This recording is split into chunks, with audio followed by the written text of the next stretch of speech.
11వ అధ్యాయం, నేను క్రీస్తును పోలి నడుచుకొనుచున్న ప్రకారం మీరును నన్ను పోలి నడుచుకోండి. పౌలు గారిని పోలి నడుచుకోండి అనే మాటను బట్టి ఒక ఆయన వ్యాఖ్యానం చేస్తూ అన్నాడు, పౌలు గారికి చాలా గర్వం వచ్చేసింది, క్రీస్తుతో తనను సమంగా పోల్చుకున్నాడు అన్నాడు. కాదండి, క్రీస్తును పోలి నేను నడుచుకుంటున్నట్లు మీరు నన్ను పోలి నడుచుకోండి అన్నప్పుడు, నేను క్రీస్తును పోలి నడుస్తున్నాను, మీరు కూడా నా వల్లే క్రీస్తును పోలి నడుచుకోండి. నేను క్రీస్తును పోలి నడుచుకుంటున్నాను కనుక మీరు కూడా ఆ విధంగానే నడుచుకోండి.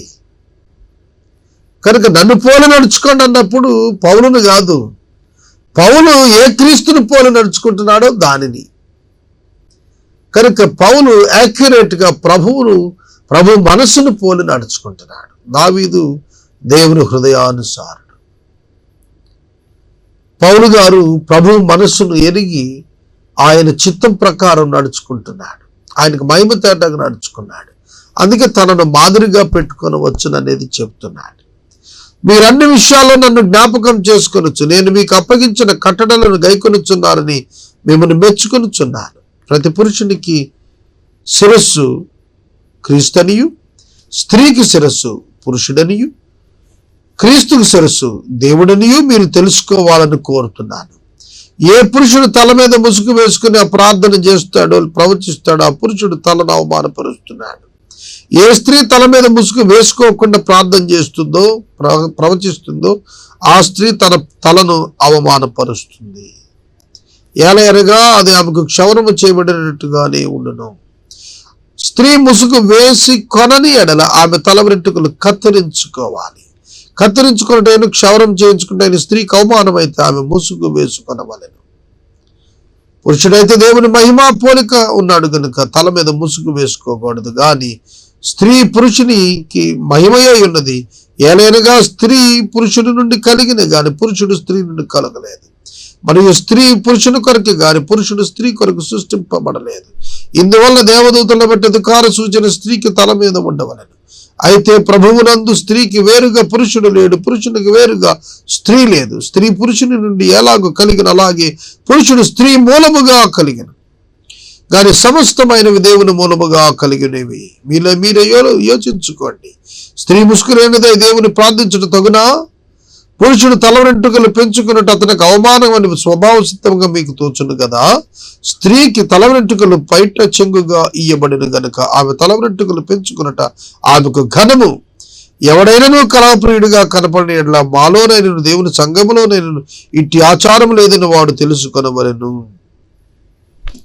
స్త్రీ పురుషులు ప్రార్థన చేస్తున్నప్పుడు ఎట్లుండాలో చెబుతూ వచ్చాడు. ఎవరి కొరకు ఎవరు ఏ విధంగా చేయబడ్డారు, ఎందుకొరకు చేయబడ్డారు చాలా క్లియర్గా పౌలు గారు ఇందులో రాస్తూ వచ్చాడు. స్త్రీ ముసుగు వేసుకుని ప్రార్థించాలి అని చెప్పాడు. పురుషుడు ముసుగు వేసుకోకూడదు, ఎందుకంటే దేవుని పోలిక మహిమ పోలిక కనుక ముసుగు వేసుకోవద్దన్నాడు. సబ్మిషన్ అండి, సబ్మిషన్ లోబడుటను సూచిస్తుంది ఇది. కనుక అది ఆమెకు ఘనతగా ఎంచబడుతుంది. ముసుగు వేసుకున్నట్టు ఘనత. మీరు చూడండి, రెబెకా ఇస్సాకు నొద్దకు వచ్చినప్పుడు ఎలియాజర్ని అడుగుతుంది, అతడు మనకు ఎదురైన ఆయన ఎవరనంటే అతడు నా యజమానుడు అబ్రహాము కుమారుడైన ఇస్సాకు అనగానే ఆమె ఆ ఒంటె దిగి తల మీద ముసుగు వేసుకుంది. It's nothing but submission to the lord and her husband. భర్తకు దేవునికి సబ్మిషన్ క్రింద వస్తుంది అది.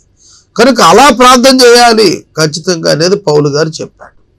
ఈరోజు టీవీల్లో వాక్యం చెప్పేవాళ్ళు సహితం ఎవరు ముసుగేసుకుని వాక్యం చెప్తున్న వాళ్ళు కనపడటం లేదు. ఇది ఖచ్చితంగా సంఘంలో వారు పాటించాల్సినటువంటి ధర్మంగా పౌలు గారు జ్ఞాపకం చేశాడు. మీకు ఈ ఆజ్ఞను ఇచ్చుటకు మిమ్మల్ని మెచ్చుకొను, మీరు కూడి వచ్చుట మరి ఎక్కువ కిడికే కానీ ఎక్కువ మేలు కాదు. ఇది వాస్తవం అండి. అనేక సభలు, అనేక నాయకుల యొక్క సదస్సులు మేలు కొరక కీడు కొరక అన్నట్టు అయిపోతున్నాయి. ఇంకా వాటి వల్ల ఉపయోగం ఏమిటి? మొదటి సంగతి ఏమనగా మీరు సంఘమందు కూడి ఉన్నప్పుడు మీలో కక్షలు కలవని వినుచున్నాను. కొంత మట్టుకు ఇది నిజమని నమ్ముచున్నాను. మీలో యోగ్యులైన వారు ఎవరో కనపడినట్లు మీలో భిన్న అభిప్రాయాలు ఉండక తప్పదు. మీరందరూ కూడి వచ్చుచుండగా మీరు ప్రభువు యొక్క రాత్రి భోజనము చేయుట సాధ్యము కాదు. ఏలయనగా మీరు ఆ భోజనము చేయనప్పుడు ఒకరికంటే ఒకడు ముందుగా తన మట్టుకు తానే భోజనము చేయించు ఉన్నాడు. ఇందువలన ఒకడు ఆకలి కొను, మరి ఒకడు మత్తుడు అగును. ఇదేమి అన్నపానములు పుచ్చుకున్నట్టుగా మీకు ఇండ్లు లేవా? దేవుని సంఘమును తిరస్కరించి పేదలను సిగ్గుపరచుదురా? మీతో ఏమి చెప్పుదును? దీనిని గురించి మిమ్మల్ని మెచ్చుదునా? మెచ్చను. ప్రభురాత్రి భోజనమునకు వచ్చేటప్పుడు గృహాల్లో కొందరు భోంచేసి వచ్చేస్తూ సమాజంలోకి వచ్చి వారు మత్తులైపోతుంటే, పేదలైనటువంటి వారు, భోజనం లేనటువంటి వారు ప్రభురాత్రి భోజనం తీసుకునే సందర్భంలో భోజనం చేసి వచ్చిన వారు మత్తులై ఉంటే వీరు భోజనం లేని వారుగా ప్రత్యేకంగా కనబడుతున్నారు. అందుకనే ఈ డిఫరెన్స్ రాకుండా ఉండేటట్లుగా వారిని చూసుకోమంటున్నారు. నేను మీకు అప్పగించిన దాన్ని ప్రభువు వల్ల పొంది తిని, ప్రభు అయిన యేసు తాను అప్పగించబడిన రాత్రి ఒక రొట్టెను ఎత్తుకుని కృతజ్ఞతాస్తుతులు చెల్లించి దాన్ని విరిచి, ఇది మీ కొరకైన నా శరీరము, నన్ను జ్ఞాపకం చేసుకున్నట్టుకై దీనిని చేయడని చెప్పాను. ఆ ప్రకారమే భోజనమైన పిమ్మట ఆయన పాత్రను ఎత్తుకుని, ఈ పాత్ర నా రక్తం వలన క్రొత్త నిబంధన, మీరు దీనిలోని త్రాగునప్పుడల్లా నన్ను జ్ఞాపకం చేసుకున్నట్టుకై దీన్ని చేయడని చెప్పాను. మీరు ఈ రొట్టెను తిని పాత్రలోని త్రాగునప్పుడల్లా ప్రభువు వచ్చే వరకు ఆయన మరణము ప్రచురము చేయుదురు. కాబట్టి ఎవడు అయోగ్యముగా ప్రభు యొక్క రొట్టెను తినును, లేక ఆయన పాత్రలోనిది త్రాగును, వాడు ప్రభువు యొక్క శరీరమును బట్టి రక్తమును బట్టి అపరాధయగును. కాబట్టి ప్రతి మనుషుడు తను తాను పరీక్షించుకొనవలెను. అలాగూ చేసి ఆ రొట్టెను తిని ఆ పాత్రలోనిది తాగవలెను.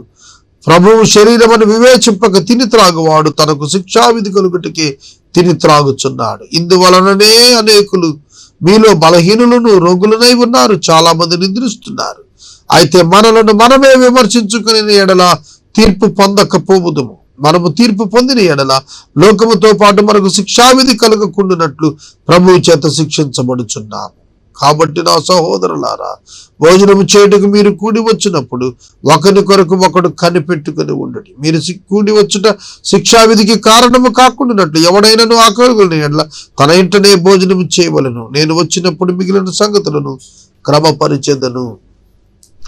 ఇక్కడ పౌలు భక్తుడు రాస్తున్నటువంటి వ్యాఖ్యానం మీరు చూచినట్లయితే 22వ వచనం నుండి 33వ వచనం వరకు ఉన్న వాక్య భాగం చాలా గంభీరమైన వాక్య భాగం. ప్రభురాత్రి భోజనాన్ని ఏ విధంగా ఆచరించాలి అనేది ఇందులో రాస్తూ వచ్చాడు. ప్రధానంగా ఇది ప్రభు యొక్క శరీరమని, రక్తమనే భావంతో తీసుకోవాలి. ప్రభువుతో సరిచేసుకున్న జీవితం కలిగి తీసుకోవాలి. అయోగ్యంగా దీనిలో పాలు పొందకూడదు. అలా పాలు పొందితే శారీరక అనారోగ్యంతో పాటుగా శారీరక మరణం వచ్చే ప్రమాదం ఉంది అంటున్నాడు. యోగ్యముగా దీనిలో పాలు పొందాలి, లేకపోతే ప్రమాదం. ప్రభువు ఈ విధంగా యోగ్యంగా లేకుండా పాలు పొందిన వారిని శిక్షిస్తున్నాడు అని పౌలు గారు చెబుతున్నాడు. కనుక ఈ రాత్రి కాలము సహోదరుల పట్ల ప్రవర్తించాల్సినటువంటి తీరు విషయంలో తెలియచేశాడు. ఇప్పుడంటే ఈ విధమైనటువంటి ప్రభురాత్రి భోజనాలు లేవు. ఒక చిన్న రొట్టె ముక్క, ఒక చుక్క ద్రాక్ష రసం ఇస్తున్నారు. ఇప్పుడు ఆనాడైతే అది ఆహారంగా వారు తీసుకున్నారు. కనుక ఆనాడు ఒక సహోదరుని కొరకు మరొకడు వేచి ఉండే స్థితిని వదిలిపెట్టి ఎవరు కడుపు వారికే దేవుడు అన్నట్టుగా ప్రవర్తించారు. కనుక కొరింథీయులను ఈ సంగతి విషయంలో ఖండించాడు పౌలు గారు. 11వ అధ్యాయాన్ని మనం ముగించుకున్నాం.